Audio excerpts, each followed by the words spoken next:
पहिला गुरुकुल पद्धतीचं शिक्षण, दुसरा गृहस्थाश्रम, तिसरा वानप्रस्थाश्रम आणि वानप्रस्थाश्रमानंतर जो चौथा आश्रम आहे तो संन्यास आश्रम. पण संन्यास आश्रमाची सक्ती कोणावर नव्हती. बरीचशी मंडळी वानप्रस्थाश्रमाशी येऊनच थांबत असत. पण संन्यास धर्माला, संन्यास दीक्षेला चतुर्थाश्रम म्हटलेला आहे. मग या चतुर्थाश्रमाची दीक्षा स्वामींनी त्यांना दिली होती का? तर अजिबात दिली नव्हती. पण तरी सुद्धा हे बालक वृत्तीने संन्यस्त आहे. चित्तवृत्ती ह्या संन्यस्त वृत्तीच्या आहेत, कारण तो माझाच जवळपास अवतार आहे असं स्वामींनी त्यांना सांगितलं होतं. त्यामुळे स्वामींनी त्यांना, अरे तू जन्माला आलायस तोच मुळी जीवनमुक्त आणि ब्रह्मनिष्ठ, आणखी संन्यास दीक्षा द्यायची कशाला? आणि त्या संन्यासाच्या नियमामध्ये तुला करकचून बांधून कशाला टाकायचं? त्याच्यापेक्षा तू जीवनमुक्त ब्रह्मनिष्ठ संन्यासीच आहेस वृत्तीने. म्हणून स्वामींनी त्यांना श्रीकृष्ण सरस्वती असं नाव दिलं. आता काय झालं की स्वामींनी त्यांना सांगितलं की जेव्हा आत्मलिंग दिला आणि प्रसाद दिला की तू माझाच अंश आहेस, वेगळा नाही. आपलं जीवित कार्य हे लोकोद्धारासाठी आहे आणि त्याच कार्यामध्ये यापुढे तुम्ही स्वतःला रममाण करावे, त्या कार्यासाठी लागावे असं स्वामींनी आज्ञा केली.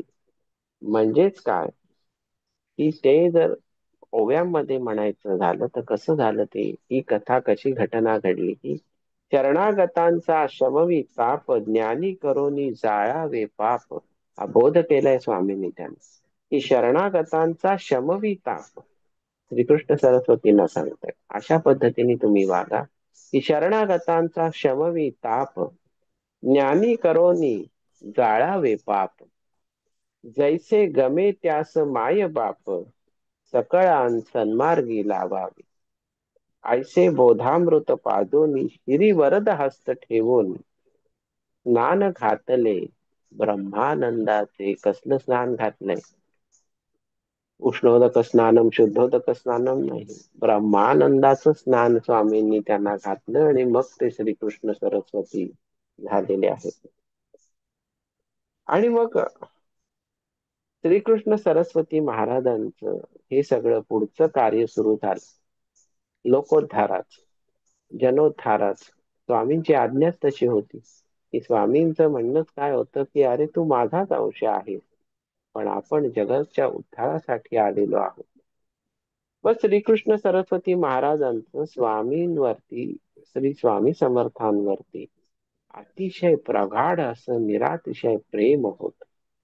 आणि त्या प्रेमापोटी आजवर कोणीही स्वामींना संबोधलं नाही असं नामाभिधान कौतुकाने श्रीकृष्ण सरस्वती स्वामींच्या बाबत काढत असत गौरवोद्गारामध्ये की अरे स्वामी म्हणजे तात्या साहेब आहेत आमचे. मग स्वामींचा उल्लेख अतिव प्रेमाने तात्या साहेब असं श्रीकृष्ण सरस्वती करत असत. त्याच्या मागे त्यांचा काय हेतू होता सांगण्याचा तो काय आपल्याला सांगता येणार नाही. ती लीला होती, ते कौतुक होतं गुरुच्या प्रती केलेलं, आपल्या शिष्याने केले. कारण गुरुनी आपणासारखे करती तात्काळ ह्या पद्धतीनेच त्यांना बनवलं होतं. मग स्वामींनी त्यांची पूर्ण शक्ती श्रीकृष्ण सरस्वतींमध्ये संक्रमित केली होती, पण स्वामी पूर्णच होते. स्वामींनी त्यांना अष्टसिद्धी दिलेल्या होत्या, अष्टसिद्धींचं प्रदान केलेलं होतं. मग आता असं झालं की श्रीकृष्ण सरस्वती हे जीवनमुक्त मूळचेच असल्या कारणाने मग त्यांचं जे आता त्यापुढचं जे वागणं झालं ते ह्या जीवनमुक्त अशा पदवीला अनुकूल असत होत.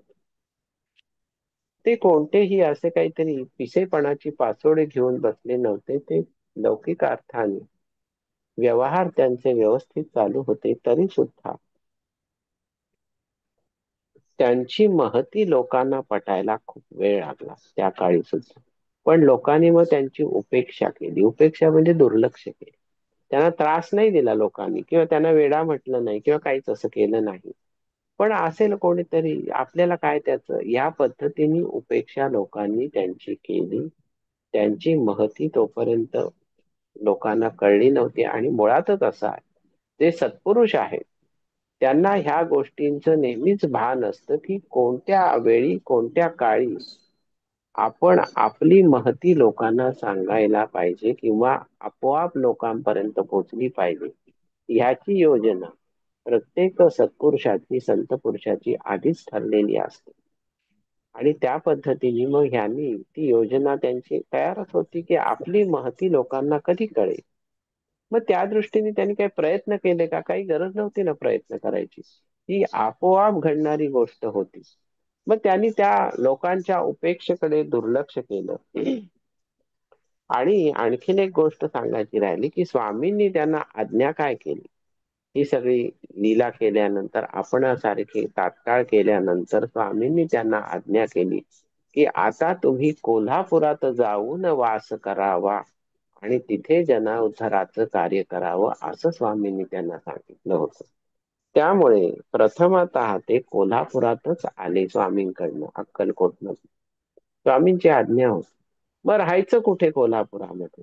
तर त्यावेळेला ते महालक्ष्मी मंदिरामध्ये महालक्ष्मीचं दर्शन घेऊन महालक्ष्मी मंदिराच्या ओवरीमध्येच राहायला लागले. तोपर्यंत लोकांना काही माहिती नव्हती, पण त्या महालक्ष्मी मंदिराच्या ओवरीमध्ये ज्या लीला घडायला लागल्या, जे चमत्कार घडायला लागले, जे भौतिकतेला आकर्षित करणारे चमत्कार होते, त्या चमत्काराला भुलून मग हळूहळू जनता त्यांच्या भोवती गोळा व्हायला लागली. लोकांना पटायला लागलं, अरे काहीतरी आहे इथे. मग ते पटल्यानंतर मधु तेथे मक्षिका जमती न लगे करणे आमंत्रण ह्या न्यायाने सगळी मंडळी त्यांच्या अवतीभोवती जमायला लागली. मग महालक्ष्मी मंदिर हे कायमच गर्दीने ओसंडून वाहणार स्थान आहे. ते काय आजच तोबा गर्दी आहे अशातला भाग नाही. ते पूर्वापार चालत आलेला आहे. तिला पूजणारे भजणारे ती ज्यांची कुळस्वामीने असे असंख्य लोक त्या काळीही होते. आजच्या सारख्या महापूर नसला तरी गर्दी होतीच त्या काळी. मग ह्या गर्दीमध्ये आपण ही इथं एक गर्दीचा भाग बनून बसायचं का असा विचार श्रीकृष्ण सरस्वती महाराजांच्या मनामध्ये आला आणि मग अंतःप्रेरणेने ते कोल्हापूरमध्ये कुंभार गल्लीमध्ये ताराबाई शिर्के यांच्या घरी गेले. अर्थात त्या ताराबाई शिर्के ह्या सुद्धा काही अधिकारी व्यक्ती असल्या पाहिजेत. अधिकार म्हणजे कसा? तर त्यांच्या मागच्या जन्मांपासून काहीतरी पुण्याई असली पाहिजे. त्याशिवाय हे एवढं अलौकिक रत्न त्यांच्या घरी राहायला जाईल कसं? तर ते ताराबाई शिर्क्यांच्या घरी गेले आणि त्यानंतर अखेरपर्यंत श्रीकृष्ण सरस्वती तिथेच राहिले त्यांच्या घरी. मग लोकांना सन्मार्गाला वळवण्याचं कार्य श्रीकृष्ण सरस्वती महाराजांनी अखेरपर्यंत केलं. त्यांना अष्टसिद्धी तर प्रदान केलेल्या होत्या, त्या त्यांना वशही होत्या, पण त्यांचा उपयोग त्यांनी स्वतःसाठी कधीच केला नाही. त्यांचा उपयोग त्यांनी कायमच इतरांसाठी केला. मग परमहंस परिव्राजकाचार्य थोरले स्वामी श्री वासुदेवानंद सरस्वती म्हणजे वासुदेवानंद सरस्वती टेंबे स्वामी महाराज हे सुद्धा श्रीकृष्ण सरस्वतीला अतिशय मानत असत. आता इथे लिहिला बघा, वासुदेवानंद सरस्वती टेंबे स्वामी सुद्धा दत्ताचे अंशावतार आणि श्रीकृष्ण सरस्वती हेही दत्ताचे अंशावतार. आणि हे श्रीकृष्ण श्रीकृष्ण सरस्वतींचे जे अंशावतार श्रीकृष्ण सरस्वती होते म्हणजे हे दत्ताचेच दोन अंश होते. मग दत्तगुरूंना असं काही करावं लागलं का हो? की इकडचा एक भाग तिकडे दिला, इकडचा एक तिकडे दिला, असं काही नाही. अंश म्हणजे सर्व गुण संपन्न जो दत्त म्हणून आपल्या समोर उभा राहतो गुरुतत्वाचा अतिशय प्रखर असा आविष्कार गुरुनाम गुरु दत्त गुरु, त्या सगळ्या दत्त तत्वाचा तत्विक अंश हा जो प्रदान केलेला होता तो अंशावतार. मग इकडे वासुदेवानंद सरस्वती टेंबे स्वामी महाराजही अंशावतार आणि श्रीकृष्ण सरस्वती हे सुद्धा ही अंशावतार. मग हे दोन अंशावतार होते, पण त्यातल्या एका अंशावताराला दुसऱ्या अंशावताराची फार अशी महती माहित होती आणि त्यांनी ते अतिशय सुखावत असत, ते त्यांना मानत असत. म्हणजे थोरले स्वामी श्रीकृष्ण सरस्वतींना खूप मान देत असत. मग आता असं काही ठिकाणी म्हटलं जातं की अहो, मग थोरल्या स्वामींच्या खालोखाल श्रीकृष्ण सरस्वतींचा अधिकार आहे, मान आहे. खालोखाल हा शब्द चुकीचा आहे. श्रीकृष्ण सरस्वतींचा अधिकार हा थोरल्या स्वामींच्या सम आहे, हा शब्द प्रयोग बरोबर आहे. खालोखाल म्हणजे आपण काय तुलना करणार का? थोरले स्वामी थोर होते आणि श्रीकृष्ण सरस्वती जरा खालच्या दर. असा तुलनात्मक व्यापार इथं चालतच नाही. तुलनात्मक व्यापार हा आपल्याकडे असतो कारण आपण अतिसामान्य सर्वसामान्य माणसा.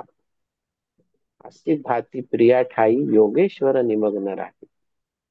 त्या आनंदानं वर्णवे काही त्याची उपमा त्यालाच असे. आणि आपलं काय आहे की आपण नामरूपाच्या प्रकृतीच्या आश्रयास आहोत. आपल्याकडे नामरूपाचा गलबला आहे. मग हे दोन अंशावतार एकमेकांशी इतके निगडीत होते की थोरले स्वामी श्रीकृष्ण सरस्वतींचा अतिशय आदर करत असत. आणखीन एक जगतमान्य व्यक्ती श्रीकृष्ण सरस्वतींचा आदर करत होती, ती म्हणजे रामकृष्ण परमहंसांचे परमशिष्य स्वामी विवेकानंद. हे श्रीकृष्ण सरस्वतींचा अति आदर करत असत, जसं विवेकानंद थोरल्या स्वामींचाही अति आदर करत असत. आता विवेकानंद कुठे तिकडे कलकत्ताला, बंगाल प्रांती, आणि ही मंडळी पश्चिम महाराष्ट्रामध्ये. आता कलकत्ता कुठे, पश्चिम महाराष्ट्र कुठे, पण संत संता जाणती की नाही.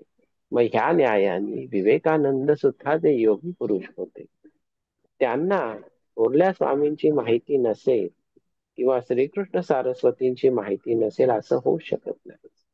आणि मग त्याच न्यायाने स्वामी विवेकानंद सुद्धा श्रीकृष्ण सरस्वतींना अतिशय मान देत असत.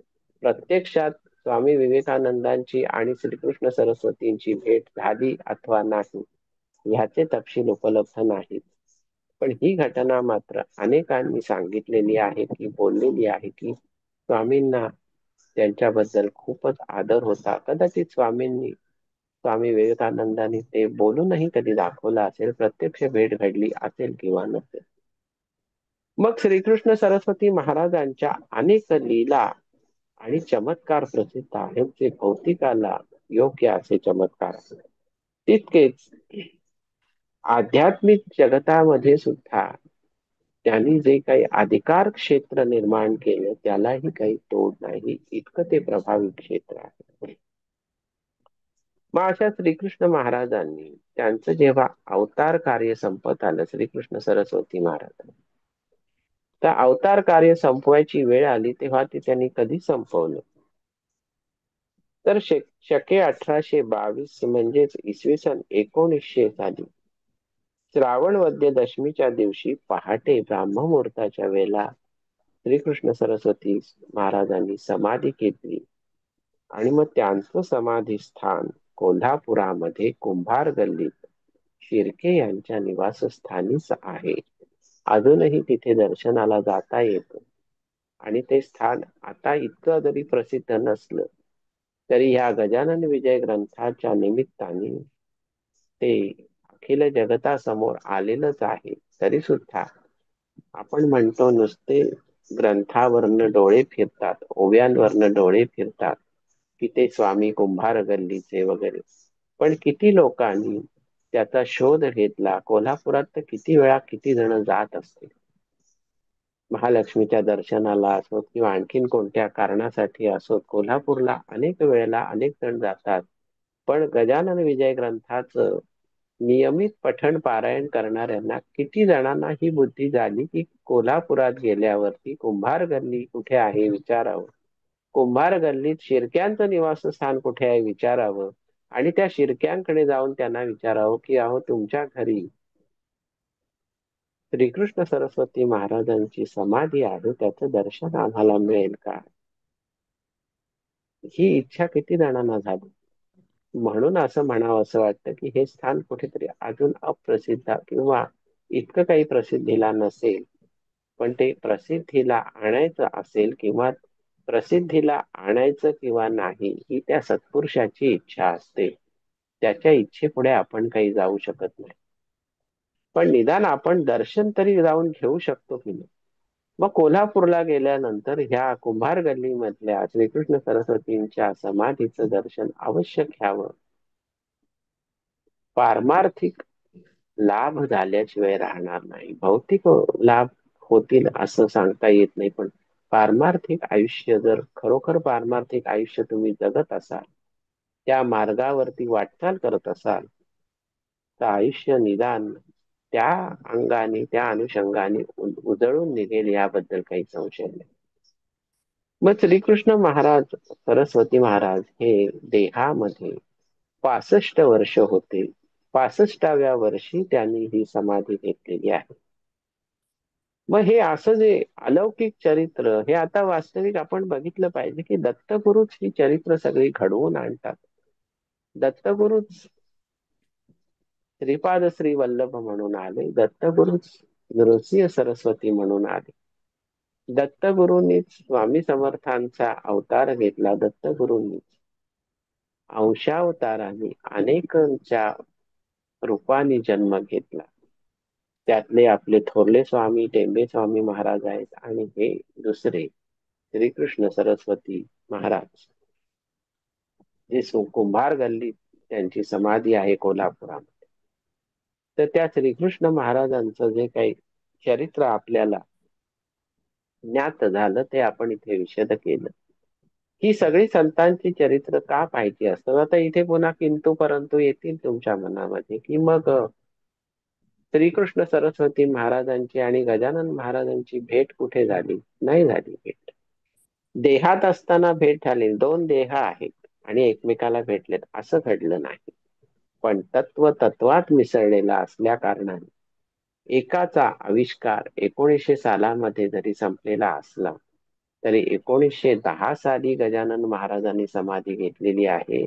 म्हणजेच श्रीकृष्ण सरस्वती स्वामी महाराजांनी ज्या वेळेला समाधी घेतली त्यावेळेला गजानन महाराज हे अवतार कार्यात होते. मग इथं कुठे तपशील जरी उपलब्ध नसला तरी असं समजायला अजिबातच हरकत नाही की या कुंभार गल्लीच्या स्वामींचं आणि गजानन महाराजांचं काहीतरी कुठेतरी घट्ट मैत्र असावं आणि ते असणारच. असावं आपण असं म्हणतो, ही काही संभाव्य गोष्ट नाही, असणारच. कारण महाराजांनीच मुळी गजानन महाराजांनी सांगून ठेवलंय की वाटेल तेथे योगी पुरुष एकमेकाला एकाच जागी बसून भेटत असतो. मग इथे तर श्रीकृष्ण सरस्वतींना गजानन महाराज ठाईच शेगावामध्ये बसूनच कोल्हापुरात भेटत असतील याबद्दल काही शंकाच नाही. मग हे महाराजांचे समकालीनच म्हणायला हवेत. महाराजांच्या आधी 10 वर्ष त्यांनी देह ठेवला किंवा समाधी घेतली. अशा या श्रीकृष्ण सरस्वती महाराजांचं चरित्र आपण आज पाहिलं. आता आपण 15व्या अध्यायामधली एक कथा पाहिली होती. पण मग 15व्या अध्यायामधचं जे मंगलाचरण आहे ते आज आपण पाहूया. बहुतेक हे रिपिटेशन होईल. मी सांगितलंय का याच्या आधी मला माहित नाही, पण आपण ते आज मंगळाचरण पाहूया. 15व्या अध्यायामध्ये दासगणूंनी काय म्हटलेलं आहे. श्री गणेशाय नमः. हे काश्यपात्मज वामना, हे बटरूपधारी नारायणा, तू बलीच्या घेऊन दाना कृतार्थ त्याला केलेस. राज्य मृत्यू लोकीचे घेतले त्वा जरी साचे, तरी दिले पाताळाचे राज्य बली कारणे. आवळा घेऊन नारळ दिला तुम्ही त्या पुण्यवंत बलीला, आणि त्याच्या भक्तिस्तव झाला द्वारपाल तुम्ही द्वारी. या मन्वंतरानंतर बलीचा आहे होणार देवांचा राजराजेश्वर देवा तुझ्यावरा. एका घटकेत अनंता चहुवेदांच्या संहिता पठण केल्या बुद्धिमत्ता. केवडी तुझी आघात तरी अवघ्या तुझ्या अवतारी. हा 16 अवतार श्रीहरी, कोणाचाही भूमीवरी वधन तुम्ही केलात. वामनाच्या अवताराबद्दल बोलतायत. त्यांनी बळीच्या मस्तकी पाय दिला. एका पावलामध्ये त्यांनी 3 पावलं भूमी मागितली होती. मग एका पावलामध्ये अख्खं ब्रह्मांड व्यापलं, दुसऱ्या पावलामध्ये पृथ्वी व्यापली, तिसरं पाऊल कुठे ठेवू असं त्या बळीराजाला जेव्हा विचारलं तेव्हा त्यांनी सांगितलं, माझ्या मस्तकावरती ठेवा. आणि त्या मस्तकावर पाय ठेवून त्यांनी बळीला पाताळामध्ये कायमचं धाडून दिलं. आणि तोच बळीराजा ह्या शेतीचं, संपूर्ण पृथ्वी तलावर असलेल्या पीक पाण्याचं संरक्षण करतो, त्या पीक पाण्याला वृद्धिंगत करतो, अशी समजूत असल्या कारणाने शेतकऱ्याला सुद्धा बळीराजा म्हणून ओळखलं जातं. ते त्याला उपाधी लावलेली आहे. आणि बळीचं राज्य जेव्हा येतं ते कधी येतं, तर समृद्धीच्या मार्गाने येतं, कारण तोच त्याचं पालन पोषण त्या पिकांचं पाताळातनं करत असतो, अशी समजूत आहे. मग म्हणूनच बळीप्रतिपदा ही दिवाळीच्या दिवसांमध्ये एक 3.5 मुहूर्तातला एक मुहूर्त म्हणून साजरी केली जाते. का तर त्या बळीच्या प्रती कृतज्ञता व्यक्त करण्यासाठी, आणि वामनानी म्हणजे प्रत्यक्ष महाविष्णूंनी ज्याच्या मस्तकावरती आपलं चरण ठेवलेलं आहे, केवढा अहो भाग्य. त्या बळीची कुठेतरी कृतज्ञता व्यक्त करण्यासाठी त्याची बलिपूजन ते बलिप्रतिपदेला केलं जातं दिवाळीमध्ये, कारण समृद्धीचा सोहळा आहे. मग ह्या वामन अवतारामध्ये महाविष्णूंनी कोणाचाही वध केला नाहीये. त्यांनी फक्त बळीला पाताळात धाडून दिलंय, एवढीच एक कृती ह्या वामन अवतारामध्ये महाविष्णूंनी केलेली आहे. अवघ्या तुझ्या अवतारी हा 16 अवतार श्रीहरी, कोणाचाही भूमीवरी वधन तुम्ही केलात. शत्रुमित्रांच्या घरी दिवा, ये अवतारी लाविला बरवा. देव आणि दानवा तू वंद्य सारखाच, देव तेही आनंदविले, राक्षस तेही रक्षिले, आपुले ईशत्व सांभाळिले, याच अवतारी देवा तू. तुला माझा नमस्कार असो वामना वारंवार, मस्तकी ठेवा वरद कर, तुम्ही दास गणूच्या. आणि मग पुढच्या अवघ्या काय कथेकडे वळले की, टिळक बाळ गंगाधर महाराष्ट्राचा कोहिनूर, दूरदृष्टीचा सागर राजकारणी प्रवीण तो. निज स्वातंत्र्यासाठी ज्याने केल्या अनंत खटपटी, ज्याची धडाडी असे मोठी काय वर्णन करू तिचे. करारी भीष्मा समान आर्यमहीचे पाहून दैन्य, सतीचे झाला घेता वाण भीडन सत्यात कोणाची. या टिळकांचीच, लोकमान्य टिळकांचीच कथा 15व्या अध्यायाच्या प्रारंभी आलेल्या आहे. ते मंगलाचरण काय आहे ते आपण पाहिलं. पण मग लोकमान्य टिळकांची जी काही अतिशय सुरस कथा महाराजांच्या चरित्रामध्ये, महाराजांच्या अवतार कार्यात घडलेली आहे, ती आपण उद्या पाहूया. तोपर्यंत जय गजानन. जय गजानन.